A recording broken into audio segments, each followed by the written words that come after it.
Hey guys, it's Mika. Welcome back to my YouTube channel.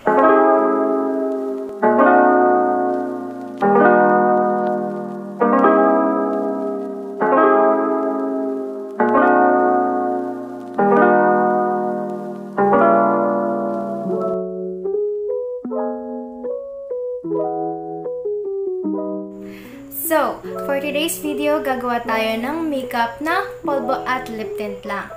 So, konting disclaimer lang, hindi pa ako professional. Ito lang actually yung mga ginagamit ko kapag mabilis ang makeup lang. At saka hindi siya pure na pulbo at lip tint lang. May konting concealer lang akong ilalagay. Ngayon, kung gusto mong makita kung ano bang mga products na gagamitin ko at kung paano ko ito gagawin, please keep on watching. So, first thing ay kailangan clean face. Kasi, mas maganda sa feeling, diba, kapag clean face ka, hindi ka oily, nakapag-freshen up yung face mo. And ito yung ginagamit ko. Para talagang siguradong clean ang aking face bago ako mag-put ng makeup.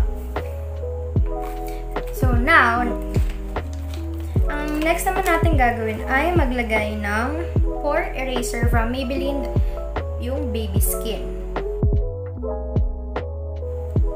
Para lang matanggal yung mga or para lang ma-close yung pores natin bago mag-apply ng makeup. Kasi kapag, ang napansin ko, kapag ito yung ginagamit ko, tapos maglalagay ng makeup or pulbo, mas parang nai-intact siya. Tapos hindi siya sumasabay sa pagka-oily face ko. So, usually, kamay lang ginagamit ko ng pang-spread.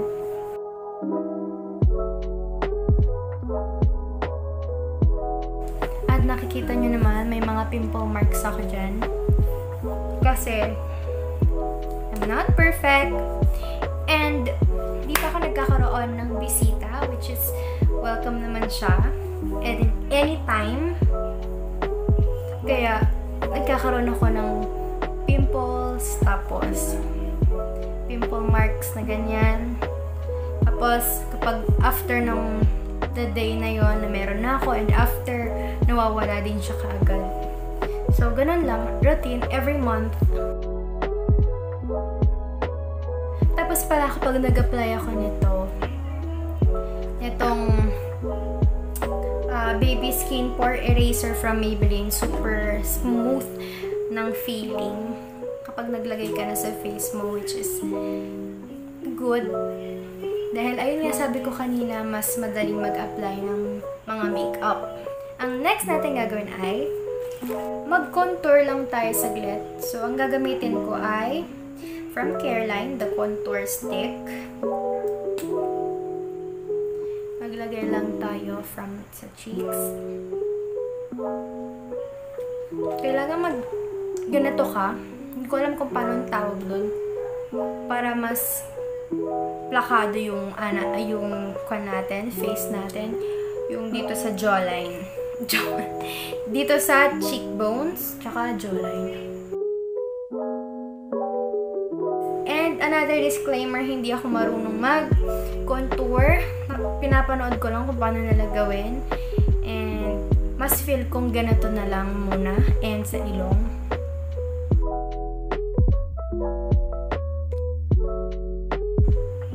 Hindi ko alam kung tama ba ginagawa ko or what. Ano pa ba? So, dito pa ba? Sige, lagyan natin sa... Yan. Sana hindi mag-fail.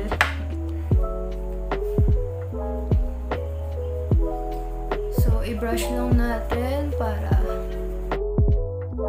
makita ang pagka-filter. Kunwari payat.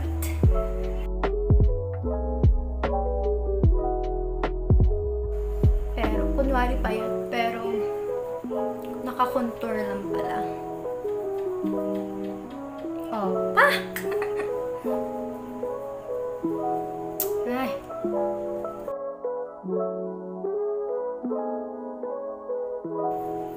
Hindi ko alam kung nakikita nyo, pero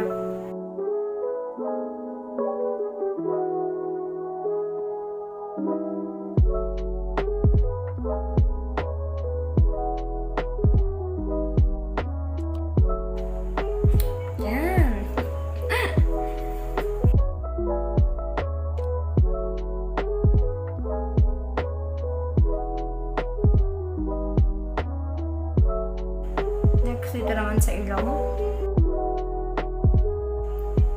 Parang wala naman.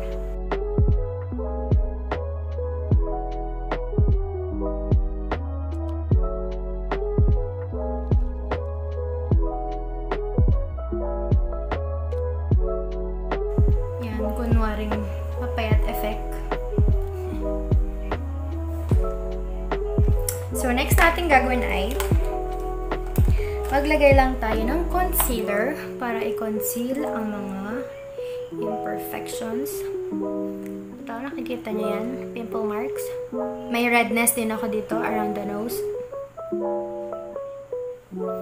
And ito, mga pimple marks. And here, and ito, napakalaki. And yun lang. Yeah.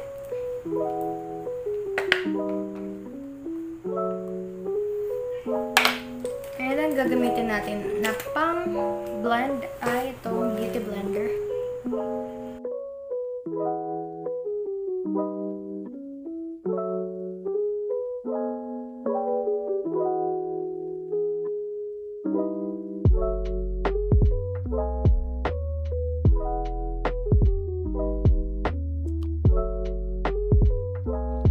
Maglagay lang tayo sa under eyes. Chok, chok, chok. And konti dyan.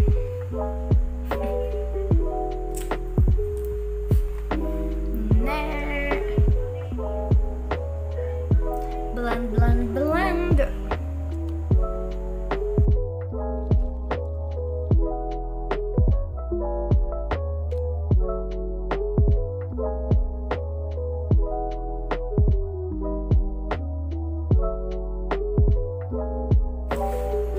Lagay pa tayo dito.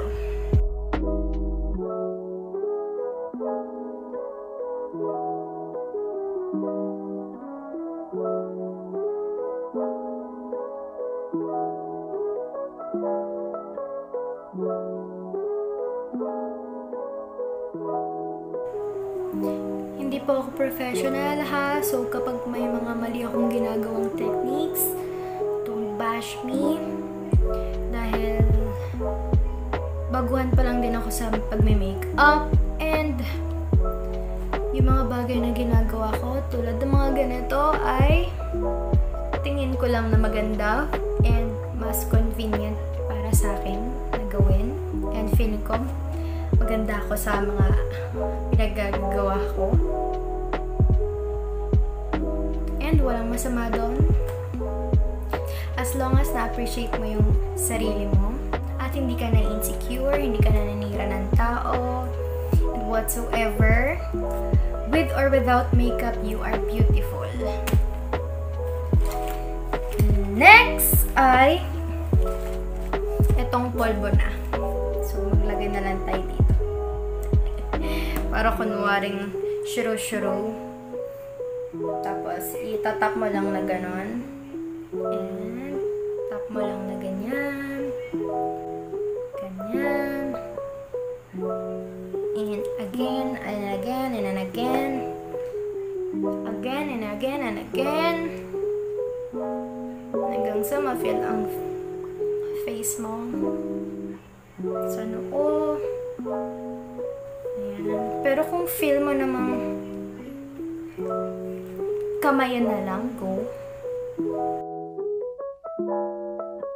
Pero ako mas feel kong magaganto na lang. Kasi wala lang, trip ko lang. Brush lang natin ng konti.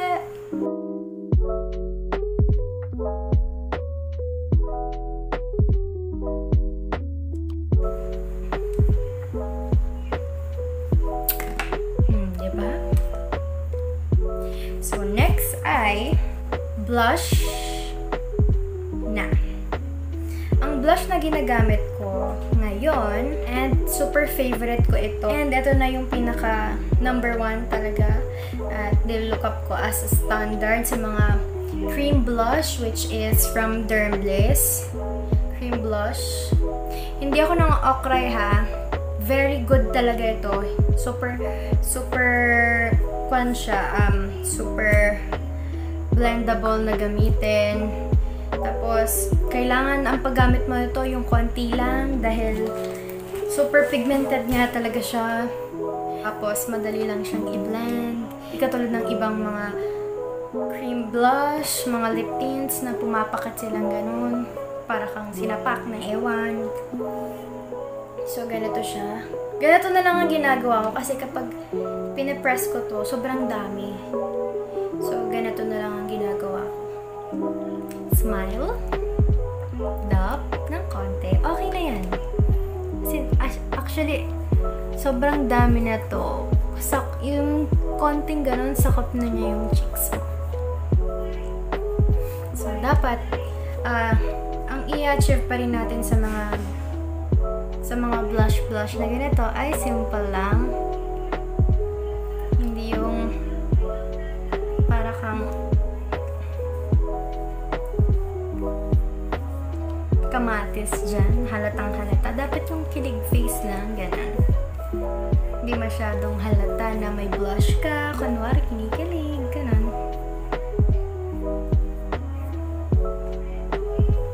Konti pa dito sa right side. Point. Oh! Ang dami.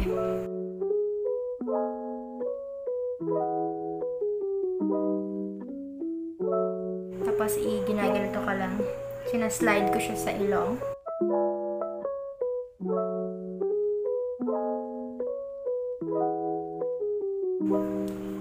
Yan. And next,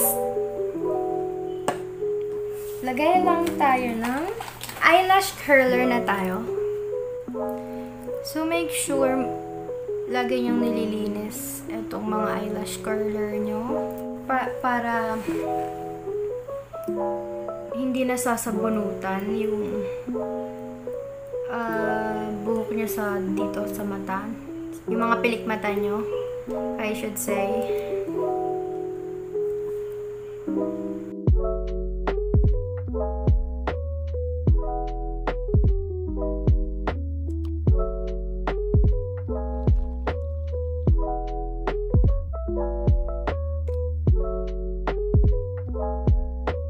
Yan, para mas buhay na buhay lang yung ating mga mata. And lagay lang tayo ng Maybelline Hyper Curler.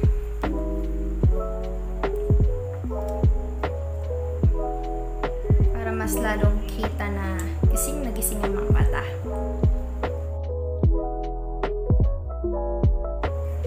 Then sa baba naman,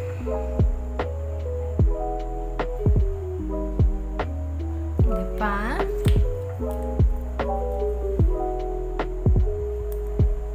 Parang di pantay. So, lagyan pa natin dito.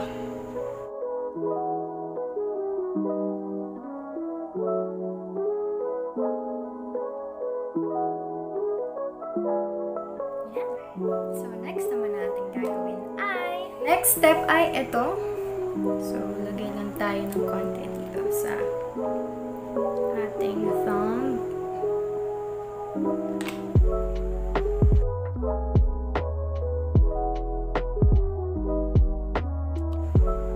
So, hindi lang siya pang cheeks, kundi pang lips din.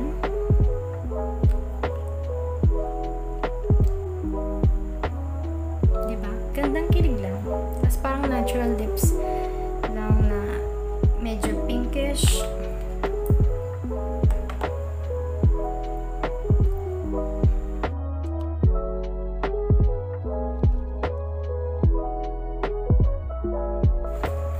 And pang last step natin ay itong Glosa. Isa siyang lip gloss and ako personally gustong-gusto ko ng mga lip gloss. And kung makikita niyo pala, hindi ako nagkikilay kasi very blessed na ako dahil makapal ang aking kilay kaya hindi ko na siya ginagalaw. Mas okay na ako sa ganyan kahit pa grabe na yung hanggang dito na yung buhok niya. Mas gusto ko yung pagka-imperfection niya na ganyan kasi mas nagpapaganda kapag imperfect yung kilay ko na ganyan. Hindi masyadong perfect na naka-conflict. Mas maganda pa rin na may natural, di ba?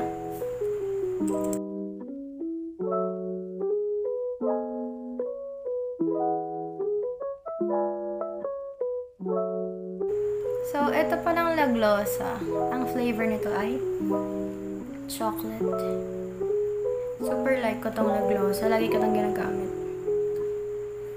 Kaya naiirita yung barkada kong si Jamie kasi para daw may mantika sa lips ko. And we're done! That's it. Yun lang ang mga ginagawa ko. So, this look is actually my everyday look. Kapag mabilis ang makeup lang. Para mas less is more talaga. Basta, ang importante, hindi kung gaano ka kadami o kakapal o kakaunti ka mag-makeup. But it's about how you feel sa sarili mo. Kung alam mo ba ang worth mo, na kahit ano pang sabihin ng mundo sa'yo, na imperfect ka, na ganito ka before, you still don't care and you don't mind dahil you have contentment and gratefulness sa sarili mo and to your heart na naka-engrave na dyan that you are beautiful beyond description. Thank you guys for watching. I hope you like it. And please do subscribe to my YouTube channel. Comment down below kung nagustuhan nyo tong simple makeup ko na to na pulbo and lip tint plus more. And feel free to suggest kung ano mga gusto nyo ipagawa sa akin. And I hope sa pag-share ko ng technique na ito,